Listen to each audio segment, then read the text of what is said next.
The more we drink this morning, the more we can let you drink tonight. So get into the bar and enjoy that.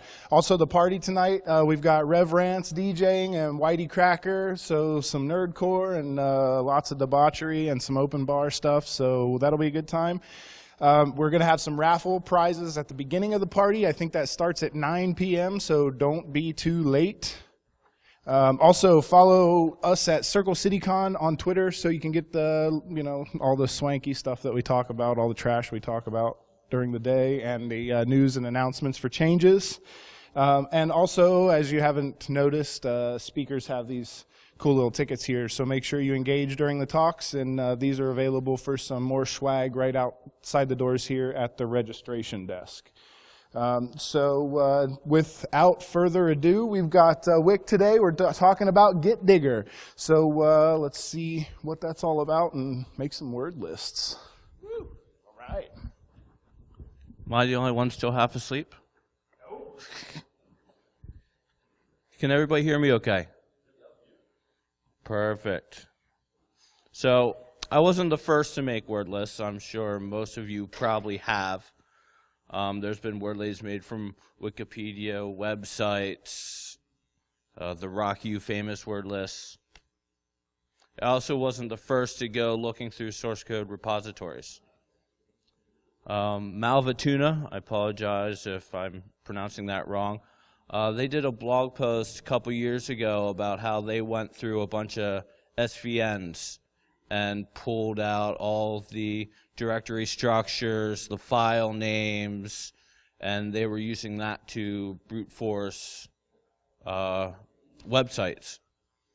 So they had a ton of projects, they came out with a ton of words, and I saw this online and thought, hey, that's kind of a good idea.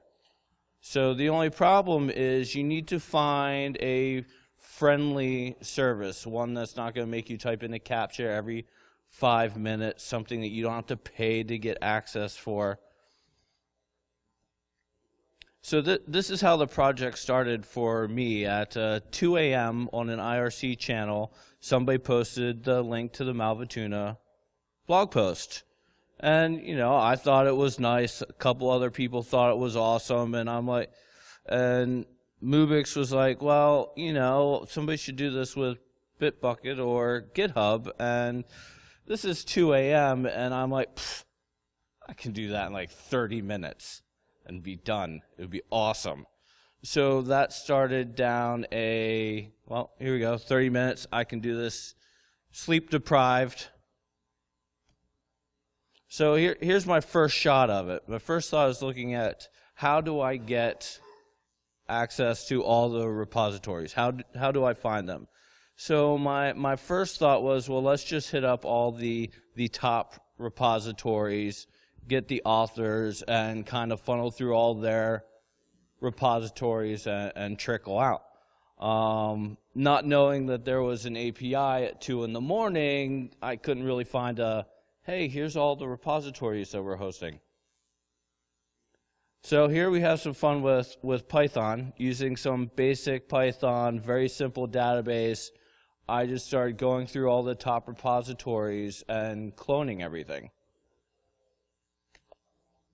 So went to bed, woke up, now I have all these repositories. What in the world am I going to do with these?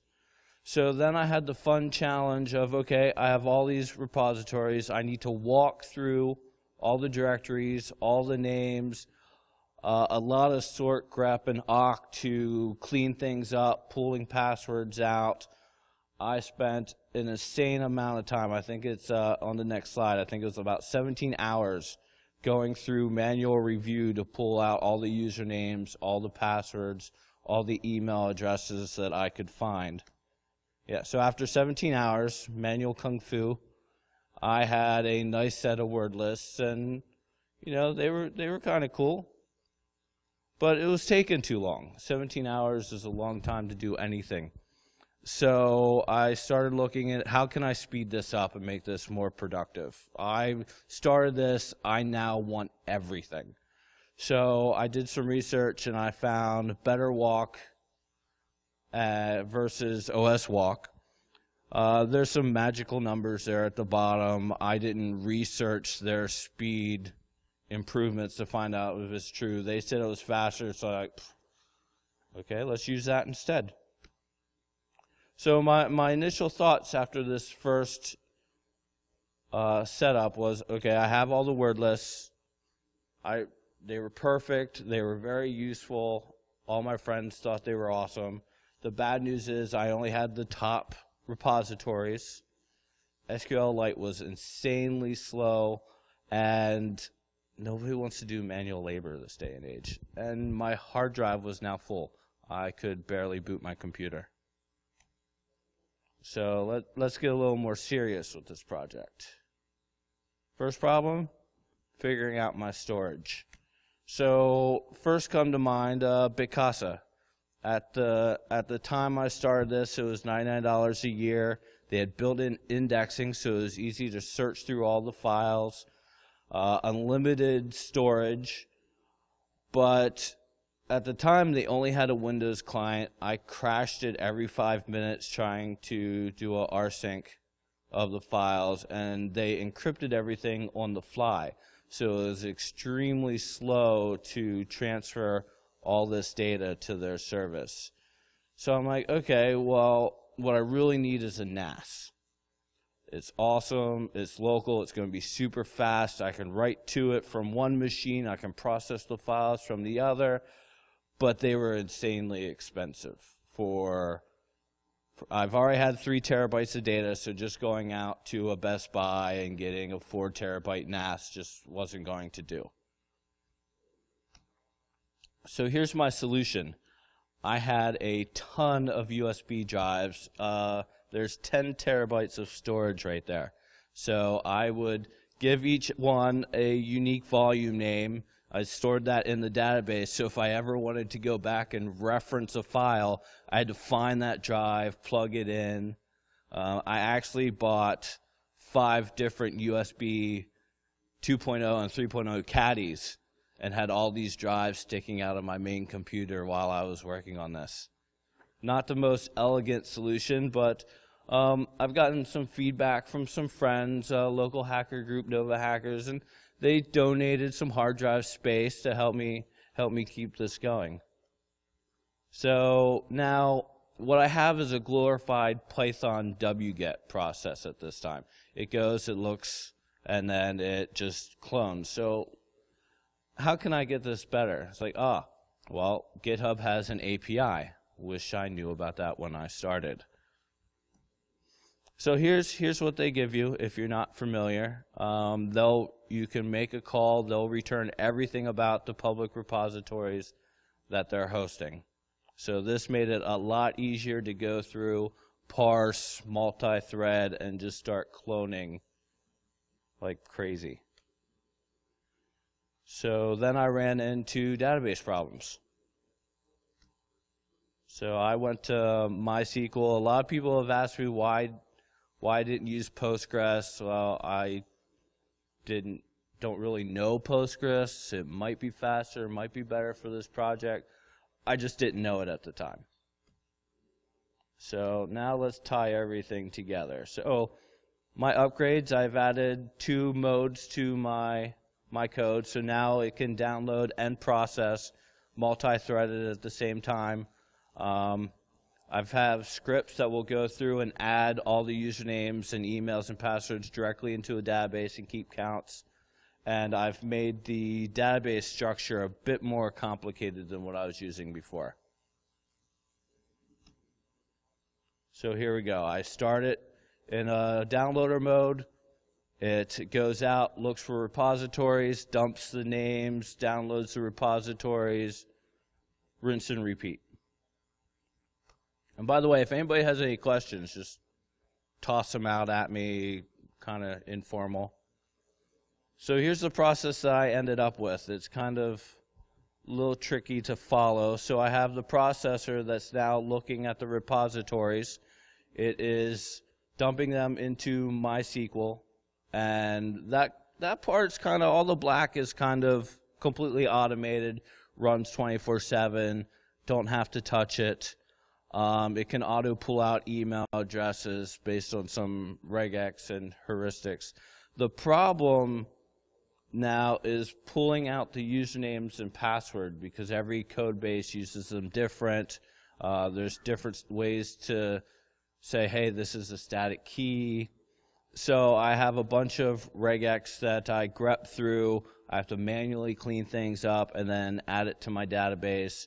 And then I now have a shell script that'll just dump and create the word list for me in a matter of minutes and not 17 hours.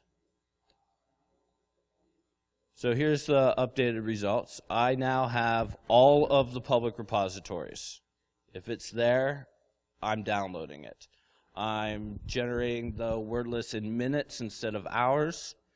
And I'm able to store the data all over multiple hard drives because I'm too cheap and can't afford a giant NAS with 30 terabytes. The bad news, I still have to do a lot of manual labor to pull out these usernames and passwords, and I now have tons and tons of data and no backups for it. So here's the big data drinking game. If you want the data, I'll sell it to you. No. Okay, done. Here's some of the roundup. Every good talk needs a bunch of numbers.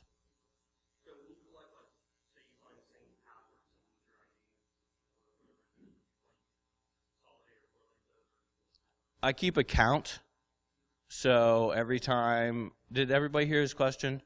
The question was, if I find multiple usernames and passwords, do I concat them? How do I store them? So what I do is I look and see if it's already in the database, and then I just add a +1 to it. So I make sure that it's, I try and keep everything case sensitive. And then once it's in the word list, you can manipulate that with grep and sed and get whatever in the world you want out of it. So here's some of the numbers that I had. You can see how many times Bob was used as a username or admin, and there's an insane amount of people using password for their password.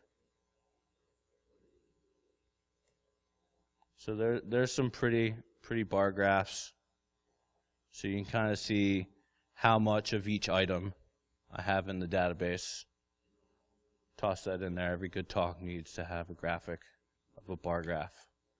So now here's the fun stuff, the stuff that you might care about.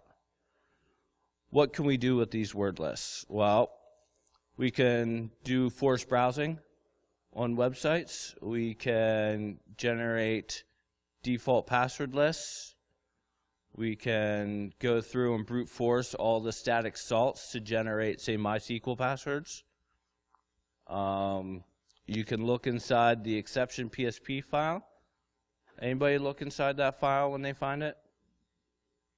That's where you'll find a bunch of error codes that says, hey, you might not be able to access this, but this is over here, kind of thing. Like maybe a database error. File PHP, that's always fun, normally used to download files. And I don't know why, but a lot of people put their password inside of password.txt file and then either reference it from PHP or they just leave it there in case they forget what the password is. So of course you can feed these lists into burp, do some forced browsing. Some of the obvious stuff, you can find OS keys for people's services. They may put them in there and then go, oh crap. Anybody in here ever put something on GitHub and then go, oh crap, remove it and then do a push?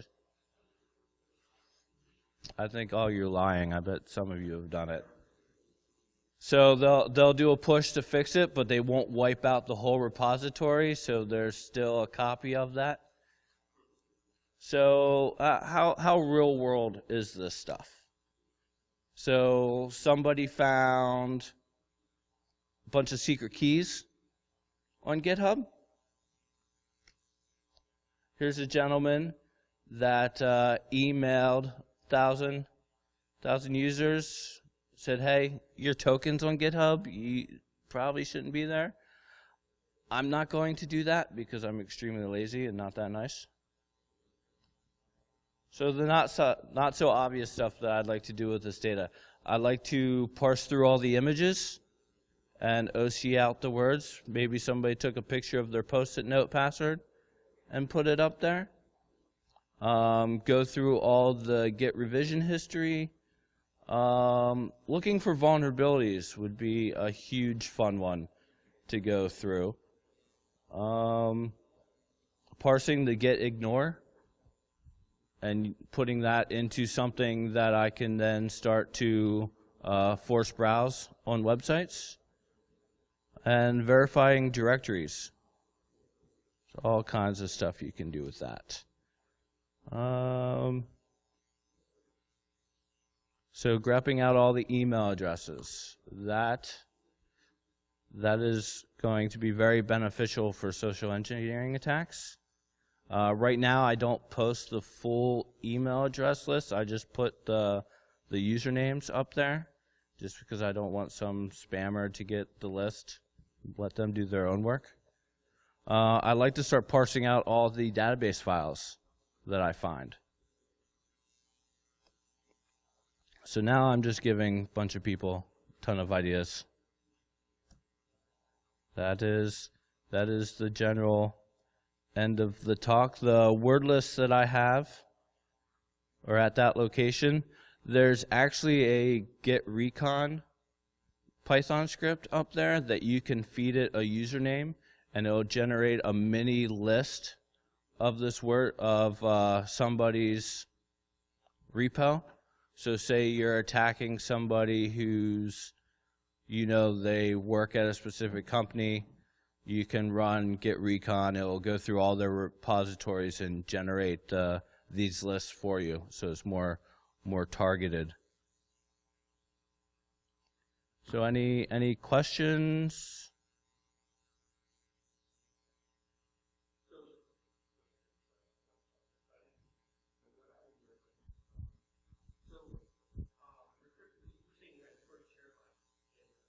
I'm estimating 3 terabytes right now, based on the number of repositories I have. I've got between 15 and 20. Yeah, that's the actual Git clones with all the revision history and all that stuff.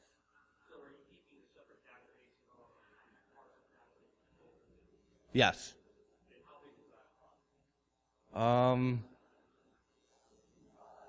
actually don't know off the top of my head. Several megabytes, 500 plus. Right now, if I did a fresh dump tonight, it would probably be over a gig for everything that I'm pulling out. Yes. I've been doing this project for 3 years now. So, and I've been doing all of this from my house with a lowly DSL modem. I've been bumped from GitHub twice.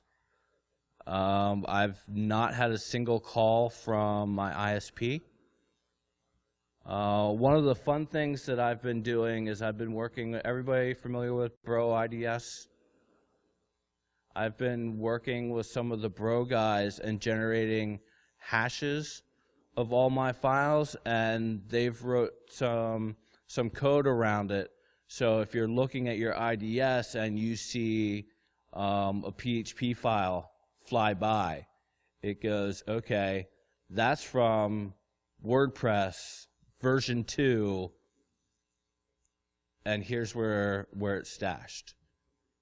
So, it might not be useful for, your normal web browsers, but if somebody's downloading an attack Python script or something from GitHub, you're going to see it come across the wire. You're going to know the hash, and Bro will tell you, this is what it is. This is the version. This is what you got on your network. So I've been working with them on the back end a little bit to try and develop that. One of the problems with working with this amount of data is it just takes so much time to do anything with it. I wasn't smart enough to keep hashes originally, so that when I started working with Bro, I had to write some threaded code that went back through and started generating hashes and storing them in the database. I've played with AWS instances. That gets expensive quick. I've played with Dispy, which is a Python distributed script. So I've had friends set up boxes where I can force, okay, here's a repo, you download it, process it, give me the results of your processing, and then I'll download it myself later to save. So I could start getting results without having the actual data in storage. I found people's emails that were the message that are pulled out of Outlook and stuff, the original raw messages. I've found people's porn collections. There is so much stuff up there that shouldn't be up there. It's not even funny. So I'm not sure where I'm at on time, but is there any other questions, comments? No? Then that's it. Thank you guys for coming to the Dave Kennedy Overflow Room. Enjoy the rest of your con.